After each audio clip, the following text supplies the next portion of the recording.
Hello, I'm Dr. Jordan Harris, LMFT, LPCS. I help therapists get unstuck with stuck cases and help them to increase their retention by teaching four foundational skills. If your model is the car, these four skills are the gas that make your car run.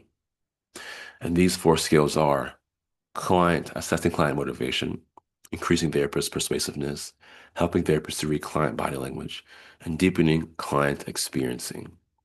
Today, we're looking at the skill of body language in the work of Dr. Tori Olds, and she works with a woman who's having a midlife crisis.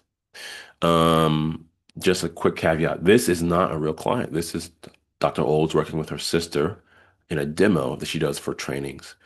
And because Tori Olds is a master clinician, I love showing these tapes. It helps you to learn so well. So let's look at some body language stuff with this client. Okay. So just notice what that's like to let the sadness be what it is. It's a little heavy. We're slowing down with it. Yeah, some feeling starts to come, maybe some tears. Yeah. So take your time. Take your time. And really see if you can just make space and open for the tears. Is it okay to let them come?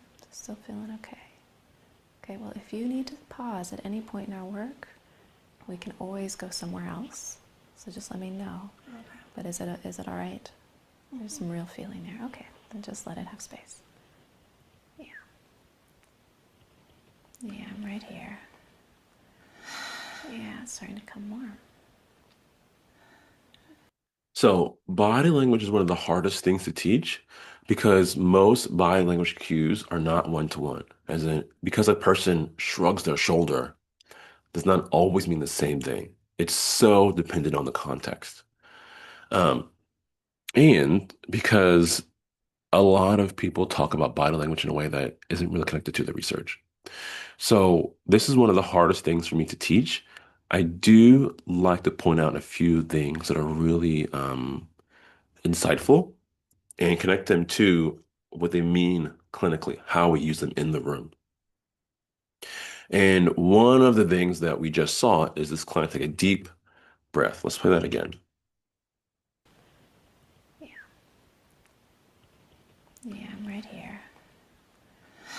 Yeah, it's starting to come warm. One of the things that often happens is that when clients have a rise in complex emotions, or let's say conflicting emotions, right? They feel good and bad about something at the same time. They often take a deep sigh. And that is exactly where we want them to be. That sigh usually means that they're actually facing, looking at, feeling whatever the thing is that's getting them stuck. And Dr. Olds keys into that immediately, right? She even notes it, Yeah, I'm right here. Yeah, it's starting to come warm. starting to come more. And she's like, I see it. This is the thing we need to deal with. I see it, and I'm right here with you in it. Um, so that's one of the first big things. Now, body language is something I teach in my trainings and in my classes. So if you want a deep dive on this sort of stuff, feel free to click into the description and click the link, sign up for my newsletter. And I'll send you more of this sort of stuff about once a week when I release my newsletter on Mondays. Okay, let's keep watching this tape though.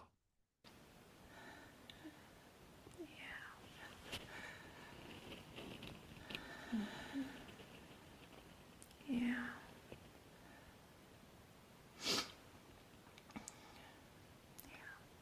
If the tears could speak, what would they say?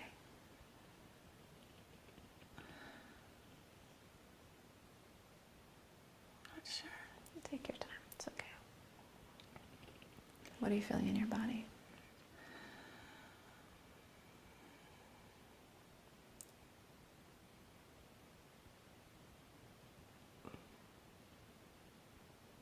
I'm right here. Yeah. You still with the sadness? It's kind of good to hear you say that. I'm right here. Yeah. Yeah, I am. And so are you.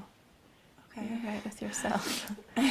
Yeah, this is a It's little kind of different for funny. you. Yeah, this is a little Um, different for you to be really tracking yeah, yourself like that. So yeah. take your time. You can just Okay, be real gentle here, but see if it feels right. okay. Like, see if it feels okay or feels Yeah, I mean, it definitely feels right. Like that okay. when you said that, I was like, yeah. Uh-huh. It's almost like it takes away the conflict or Yeah, the like good. questioning I was having earlier, or maybe the judgment or something. Mm-hmm. Like now it feels like, oh, I'm just sad. Like Okay. it's just Yeah. sad. Oh, I'm just sad. I'm just sad. Yeah. Yeah. Yeah. So see how that is to just have that. Like, oh, so simple. And just have some sadness. Yeah. You said Kind it of feels a just, little relieving. yeah. Okay, good. What kind of relieving? What do you know? So the really good thing we're seeing in this part of the clip is that the client's body language is congruent with her words, right? The client is saying, I feel sad and I feel kind of relieved. And you look at her face and it's like, okay, you can see some sadness, but also she doesn't look like she's feeling angry or scared. She looks like she's also feeling sad and kind of relieved. That's a good sign because that means that there's nothing being hidden. What often happens is clients will try to hide how they feel. And in many ways, that's okay, right? It's always clients' um, choice how much they show us and how much they let us into their inner world. But it's also sometimes a marker that they are avoiding something that they need to address on the inside. And so having a client who's so congruent is really, really it's a good sign that you're working in a very congruent way with a client in a way that makes sense to the client.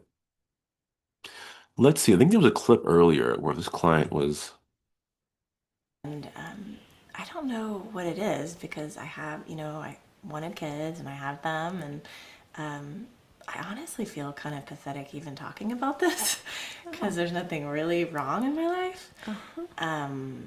And it's kind of embarrassing. It's almost like feels like how people would make fun of like a midlife crisis or something. Okay, okay. So I really appreciate your honesty about both of those pieces. So if I'm hearing you, it's like, so you see this right here? Like this is what I'm talking about. If you watch, the client does something that I would in the literature they call emotional controls.